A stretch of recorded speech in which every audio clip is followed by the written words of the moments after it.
Welcome back. This is an explanation of how the first sort of prototypes of my project went. Like, the first ever thought about this project was that it would be an installation where there would be 2 sculptures. These sculptures would be live. They'd have a 5-volt current running through them. In order to interact with this installation, participants would have to hold each other's hands, and each of their other hands that were free would have to hold onto the sculptures. The reason I wanted to do this was because I'm like really interested in sculpture as a way of presenting these sort of things. I've like never really seen sculpture that is about or even music in a way that I find meaningful. I wanted these sculptures to be like conductive material that would kind of read whether or not they're being touched. To start with it, I rented an Arduino from the CCI. I've got it here. Whatever the sculpture was going to be, I was going to use an Arduino to basically like read any of the values or any of the voltage that was coming out of these 2 sculptures, the way in which that touching the sculptures would like make changes in the voltage, make my Max MSP and my music read those changes in voltages and change drastically depending on that. So for my first prototypes, I used potentiometers because you could kind of map any one of these to like a knob or a dial in Ableton Live, and these were really useful for that. I was very hazy on the idea. I thought this idea wouldn't really work and that it would be changed later down the line because it's not very solid. It's not very like when you kind of think about it, you're like, what? How's that gonna work? So my first order of business was just proving that the interaction model was true and that it did exist. So the pipeline would be like this. I'd have my sculpture would go through my Arduino would go through Max MSP, and then Max MSP would route it to Ableton Live. So the sculptural input would touch my music is what was important to me. So for this sort of initial exploration, I was just trying really hard to learn Max MSP and make it work with the serial ports on an Arduino. I think I bought a Roland T303 software synthesizer and never used it for this because I just thought it would be really cool to use a potentiometer to control a 303, but you need a lot of things to do that, so that was a really bad idea and I should probably get my money back. My first musical experiment here was as soon as I got some kind of value printing in Max MSP from my Arduino serial port, which took a while, I stem split 1009 by Bonobo. Don't know how you say that. 1009? 1009.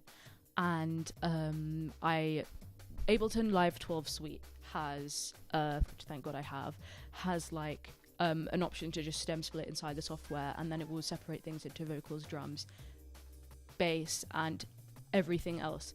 The everything else category I found was the more interesting one to experiment here. The first order of business was making sure that this sliding potentiometer would go to the volume of that everything else, because that was something that was like, I guess, reasonably perceptible of a change to have. I had loads and loads of issues doing this, and I remember how stressed out I was because I had no understanding of Max MSP, and there are no tutorials about Max MSP online. I had to use this random YouTube video, which I can't remember the name of off the top of my head, which was like kind of irrelevant to what I was doing, to figure out what Max Patches like could even do for me. Max MSP as a software kind of looks like Scratch, and it's really complicated, and I had a really hard time learning it. I got my potentiometer working with Ableton and everything, but one of the biggest issues I had was I really struggled with learning to create Max for Live devices in Ableton. So within Ableton there are 2 types of tracks you can have. We're getting into like audio workstation like information here. I will put a diagram on screen, but you can either have audio tracks or MIDI tracks.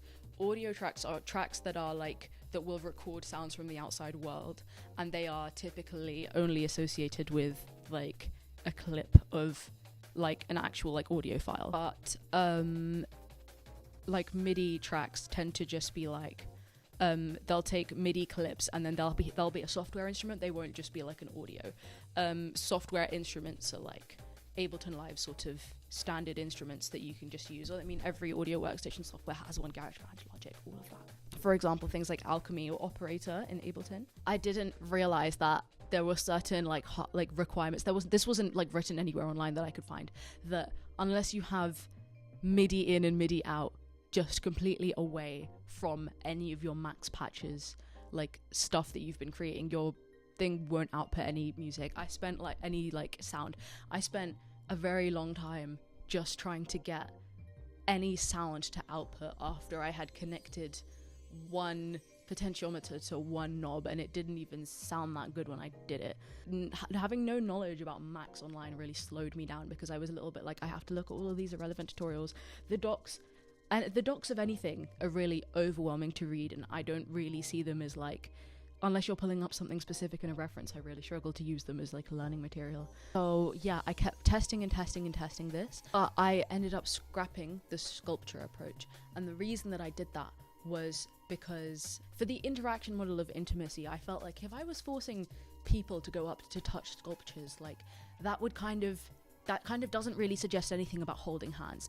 And I think if two people were just put into a room with two different sculptures, their first thought wouldn't really be to just hold hands and grab each sculpture. I don't think this isn't Indiana Jones. I don't know why they'd do that. And also like it kind of if there are two people there and there are two sculptures, that kind of suggests individuality. In the case of, would they just go and interact with the sculptures differently? Would the focus then be on trying to create the most outcome out of each sculpture, or like trying to see what feeling different parts of the sculpture does? I didn't think that made sense as an interaction model, and I didn't like that. But I kind of knew my idea was going to change drastically, so I wasn't fussed about that. Some feedback I got from my lecturer also mentions that it kind of isolates anyone else that's sort of looking at the sculpture.